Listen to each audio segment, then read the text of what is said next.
welcome to my kitchen. In today's video, I wanted to show you how to make my favorite salsa. It's a salsa with tomatillos and chiles de arbol. And if you're interested in learning, just follow along. First order of business is putting my hair up. I'll also be cooking something else today, so make sure to check out that video. It's gonna be tinga. And this is why I'm making the salsa, because I wanted to pair it with that dish. So before I get started, I wanted to say something that I think is kind of funny, but typically as like, I don't know if this happens in a lot of Mexican homes, but I know that it happened in my home, and my husband says that it would happen in his house all the time.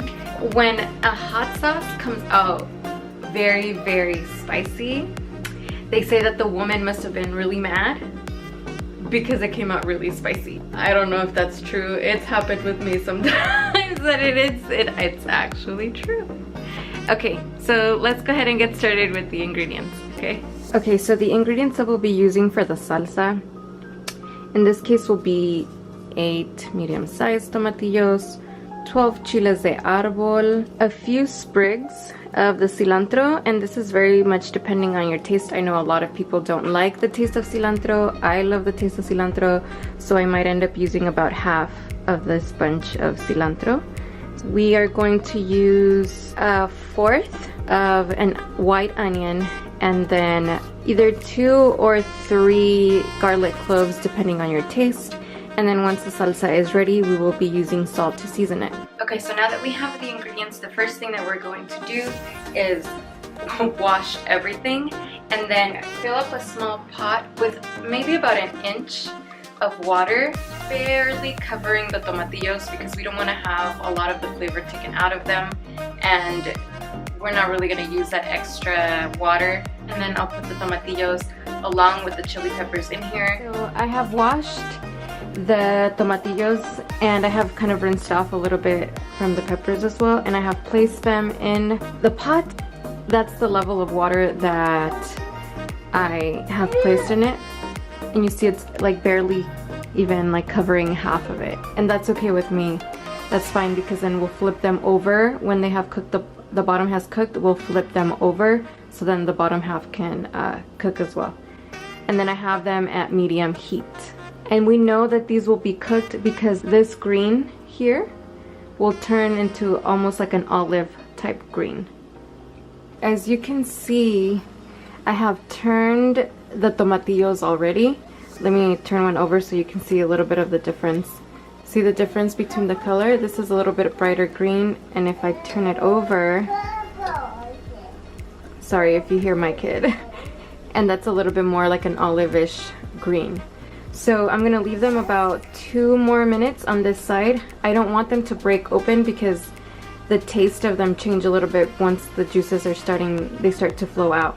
So another 2 minutes on here on the medium heat. While the tomatillos are still cooking, I'm gonna put all of the other ingredients into the blender so that once these are done and cooled, we can put those in the blender and then just blend it all together. Okay, so I'm gonna add in the 2 garlic cloves. Okay, and like I said, we're using 1/4 of the onion.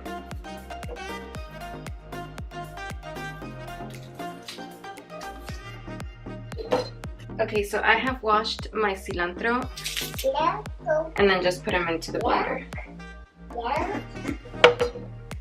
And now we're just gonna wait for the tomatillos to cool off a little bit, because you don't really want to put anything really, really hot into your blender, because when, I don't know if like pressure builds inside because of the heat, and when you open it up, it kind of splatters everywhere. So I'm gonna let those cool off for a bit, and I'll be back to show you how to blend it. Now that the tomatillos have cooled off a bit, I am going to put them into the blender along with all of the other ingredients.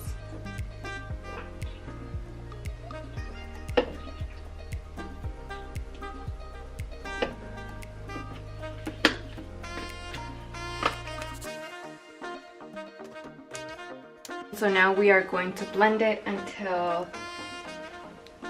whatever consistency you like. With tomatillo sauce, I actually like it very, very blended, so it's like very liquidy and smooth.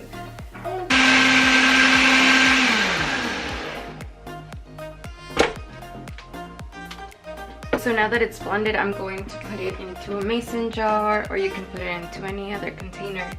And then I'm going to put salt in it to give it a little bit of more flavor.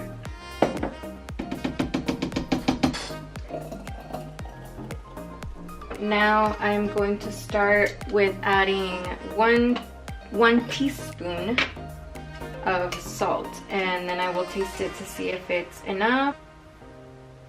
And then I'm going to grab a spoon and mix that through and see how it tastes.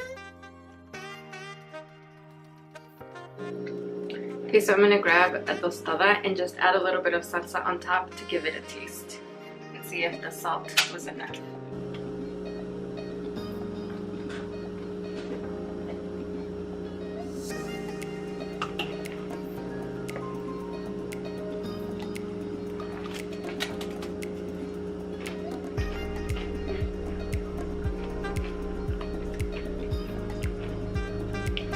I love this salsa. I can put it on tostadas and eat tostadas all day.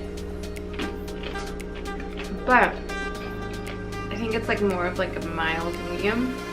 And because I will be eating this with the tinga, and the tinga is gonna be spicy a little bit too, I don't want just a lot of spice. I want to be able to actually eat it. So if you want it spicier, I would say double the amount of the chilies. That was how I made my favorite salsa. So I hope you try it soon and eat it with some tacos, because this would be awesome on tacos. And I love it on tostadas, any kinds of tostadas. I just love this one on everything. This is my go-to salsa. If you like videos like this, click the subscribe button, click like.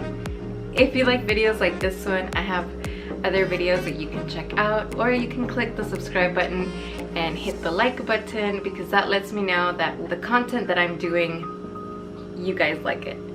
So I will see you next time. A tomatillo salsa with to see if it's enough or if I need to add more. Salsa take 35.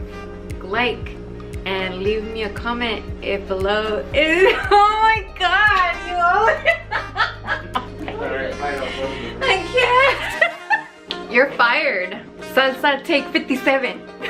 And if you like videos like this or any other kinds of videos, if you like